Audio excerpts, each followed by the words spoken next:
तर जम्मू काश्मीरमधील पहलगामच्या बैसरन खोऱ्यामध्ये न्यूज 18 लोकमतची टीम पोहोचली आणि हा दहशतवादी हल्ला झालेल्या बैसरनमधनं न्यूज 18 लोकमतचा ग्राउंड रिपोर्ट आपण बघतोय। ज्या ठिकाणी हा हल्ला झाला त्या ठिकाणी थेट जाऊयात। आमचे प्रतिनिधी त्या इथे तुटलेला देखील पाहायला मिळतात आणि ते खूप मोठा गोंधळ आणि जीव वाचवण्याची एक प्रकारे ही चढाओढ जी आहे ती लागली होती। अनेक पर्यटक जे आहे जो दिसेल त्या वाटेने पळत सुटले होते। समोर आपण पाहत असाल संरक्षक एक जाळी जी आहे ती देखील दिसते आहे, ती देखील तोडून काही पर्यटक जे आहे ते बाहेरच्या जंगलाच्या दिशेने पळालेले आपल्याला पाहायला मिळतात। कारण वाट दिसेल त्या दिशेने सर्व पर्यटक जे आहे ते पळत होते। हा संपूर्ण परिसर जो आहे एक प्रेक्षणीय आहे, अतिशय सुंदर असा प्रदेश आहे आणि त्यामुळे इथे पर्यटक जे आहेत ते मोठ्या संख्येने येत असतात आणि इथे मोठ्या प्रमाणात जो नरसंहार घडलेला आहे त्या नरसंहारमध्ये आपण पाहिलेलं आहे की जवळपास 27 जणांना आपले प्राण जे आहेत ते गमवावे लागलेले। निरपराध पर्यटक होते, त्यांना आपला जीव जो आहे तो गमवावा लागलेला आहे।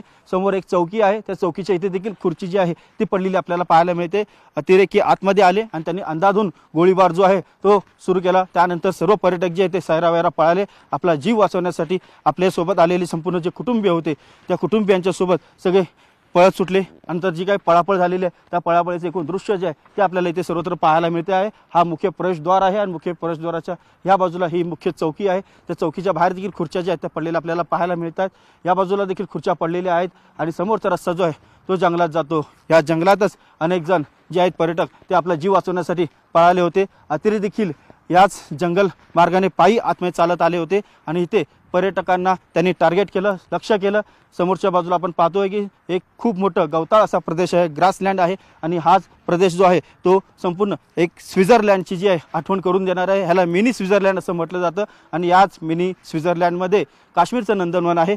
या ठिकाणी हा संपूर्ण नरसंहार जो आहे तो घडलेला आपल्याला पाहायला मिळतो आहे आणि या संपूर्ण नरसंहाराची ही सर्व बोलकी दृश्य जे आहेत ती आपल्याला इथे पाहायला मिळत आहेत। मोठ्या प्रमाणात इथे गोळीबार झालेला आहे, त्याच्या खाणाखुणा देखील आपल्याला इथे पाहायला मिळतात। अनेक पर्यटकांचे पार्थिव देह जे आहेत ते इथे निश्चित पडले होते। त्यांना आता सर्व जे आहे पार्थिव जे आहे त्या पर्यटकांच्या नातेवाईकांकडे सोपवण्यात आलेले आहेत। हीच ती जागा आहे, हीच ती जमीन आहे जिथे अनेक निष्पाप भारतीय पर्यटकांचे मृतदेह जे आहे ते पडलेले आपल्याला पाहायला मिळालेलं आहे। अतिशय विदारक असं दृश्य जे आहे, काळीच हेलवणारं अतिशय हृदयद्रावक असं चित्र जे आहे ते काश्मीरच्या खोऱ्यामध्ये आपल्याला पाहायला मिळालेलं आहे। दुसऱ्या बाजूला आपण पाहिलं तर उंच असे पर्वतरांग आहेत, हिमशिखरं आहेत। अतिशय सुंदर असा हा सर्व प्रदेश आहे आणि या संपूर्ण हिमशिखरांच्या या संपूर्ण प्रदेशाने वेढलेला ठिकाणी हा सगळा बैसनर प्रदेश आहे, ज्यामध्ये पर्यटन स्थळ जे आहे ते काश्मीर प्रशासनाने विकसित केलेलं आहे। पण समोर आपण पाहतोय सुंदर प्रदेश असला तरी देखील इथे मानवतेला लाजवणारी अशी घटना जी आहे ती घडलेली आहे। अतिशय विदारक चित्र जे आहे ते आपल्याला इथे पाहायला मिळालेलं आहे आणि त्याचा बदला घ्यावा अशी प्रत्येक भारतीयांची इच्छा आहे। त्यामुळे प्रत्येक भारतीय म्हणतोय की या नरसंहाराचा बदला लवकरात लवकर भारतीय लष्कराने घेतला पाहिजे। जे कोणी अतिरेकी होते त्यांना पाठबळ देणारे असतील, त्यांच्यावरती त्यांना नियंत्रण करणारे असतील, त्यांच्यावरती जे कोणी कंट्रोल करणारे असतील त्या सर्वांना कायमचा धडा शिकवा। अशी घटना पुन्हा घडू नये अशी अद्दल जी आहे भारतीय लष्कराने या सर्व पाकिस्तान पुरस्कृत अतिरेक्यांना घडवली पाहिजे असा इच्छा जी प्रत्येक भारतीय करताना आपल्याला पाहायला मिळतोय। व्हिडिओ जर्नलिस्ट हर्षद गोरकासह उदय जाधव, न्यूज 18 लोकमत, बैसनार। तर पहलगाममध्ये झालेल्या हल्ल्यावरनं देशभरात संतापाची लाट आहे। ठिकठिकाणी निदर्शनं केली जात आहेत, बंद पाळले जात आहेत। अमरावतीत आज बंद पाळण्यात आलाय। पहलगाममध्ये झालेल्या दहशतवादी हल्ल्याच्या निषेधार्थ हिंदुत्ववादी संघटनांनी बंदची हाक दिली आहे। विश्व हिंदू परिषद, बजरंग दल आणि सर्वच हिंदुत्ववादी संघटनांकडून बंदचं आवाहन करण्यात आलं। यावेळी राजकमल चौक ते जिल्हाधिकारी कार्यालयापर्यंत बाईक रॅली काढण्यात आली।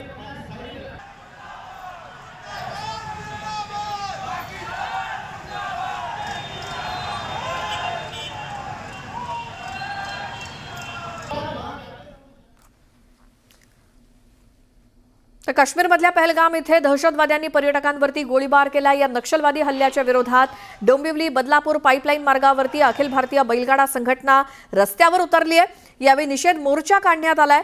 यावेळी बैलगाडा मालकांनी पाकिस्तान विरोधात जोरदार घोषणाबाजी केली आणि बैलगाडा मालकांनी जनावरांवरती मन हेलावणाऱ्या घटनेचं चित्र रेखाटत या हल्ल्याचा निषेध केला।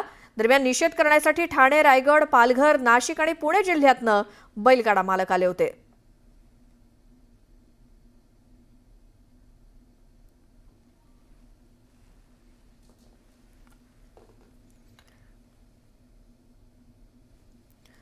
डोंबिवलीमध्ये बैलगाडा संघटना रस्त्यावरती उतरून त्यांनी पहलगाममधल्या हल्ल्याचा निषेध केला।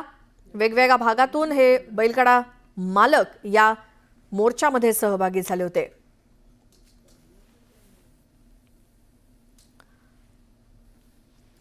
डोंबिवलीमध्ये बैलगाडा संघटना कशा पद्धतीने रस्त्यावरती उतरल्या पहलगाममधल्या हल्ल्याचा निषेध करण्यासाठी। आणि फक्त मुंबईच नव्हे किंवा डोंबिवली बदलापूर या भागातच नव्हे तर इतरही काही जिल्ह्यांमधनं बैलगाडा मालक हे या मोर्चामध्ये सहभागी होण्यासाठी डोंबिवली बदलापूर या ठिकाणी आले होते। पाकिस्तानचा झेंडा हा स्टेटसला ठेवला आणि भारताबद्दल आक्षेपार्ह मजकूर सुद्धा स्टेटसला ठेवला।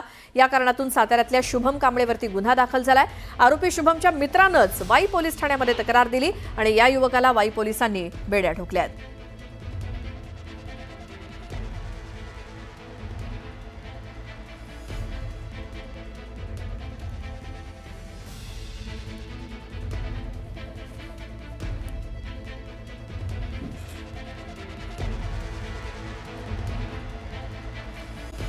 हेडलाइन्स प्रायोजक राजयोग पेंट्स, आनंद तुमचा, रंग आमचा।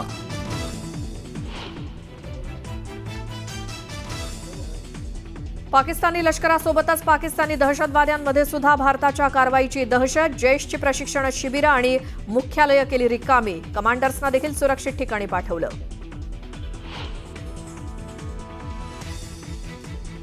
पहलगाम हल्ल्यात सहभागी दहशतवादी आदिल ठोकर आणि आसिफ शेखचं घर पाडलं। त्रालमध्ये आयडी स्फोट घडवून दहशतवाद्याचं घर केलं उद्ध्वस्त। घटनास्थळी पोहोचली न्यूज 18 लोकमतची टीम।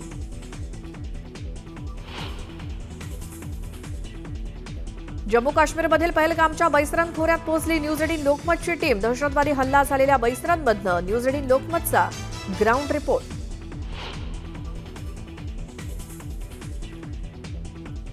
एनआयएचं पथक आज पुण्यात येणार। दहशतवादी हल्ल्यात मृत्यू झालेल्या कौस्तुभ गणबोटे आणि संतोष जगदाळेंच्या कुटुंबियांचा जबाब नोंदवण्याची शक्यता।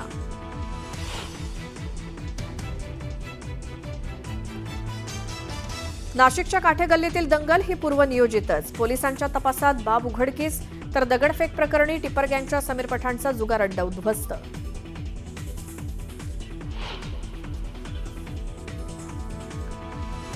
अर्जुन खोतकरांचा मुलगा अभिमन्यू यांना जीवे मारण्याची धमकी। इंस्टाग्रामवरनं वेगवेगळ्या अकाउंटवरनं देण्यात आली धमकी।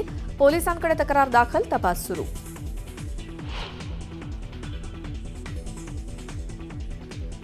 शरद पवार गटातील अंतर्गत वाद चव्हाट्यावर। सर्व प्रवक्ते आणि पदाधिकाऱ्यांच्या नियुक्त्या तातडीनं रद्द। प्रदेशाध्यक्ष जयंत पाटलांचा मोठा निर्णय।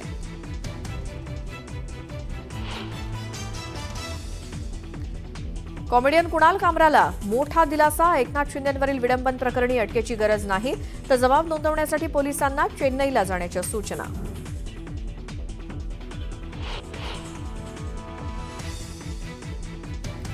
अक्षय शिंदे कथित एन्काउंटर प्रकरणी तत्काळ एफआयआर दाखल करण्याचे आदेश दिलेले असतानाही अद्याप पोलिसांविरुद्ध एफआयआर दाखल का नाही, कोर्टाचा संतप्त सवाल।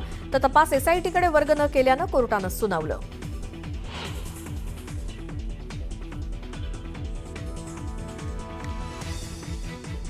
पाकिस्तानचा झेंडा स्टेटसला ठेवत भारताबद्दल आक्षेपार्ह मजकूर केला पोस्ट। साताऱ्यातील शुभम कांबळेवर गुन्हा दाखल करत अटक। मित्रानंच दिली पोलिसात तक्रार।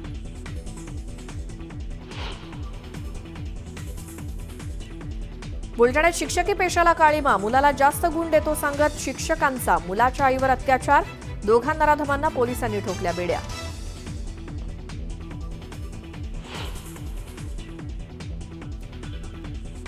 गडचिरोली जवळच्या करेगट्टाच्या पहाडीवर 72 तासांपासून मोठं ऑपरेशन सुरू। 1000 माओवाद्यांना लष्करानं घेरलं। 3ही राज्यांच्या सीमेवर हाय अलर्ट जारी।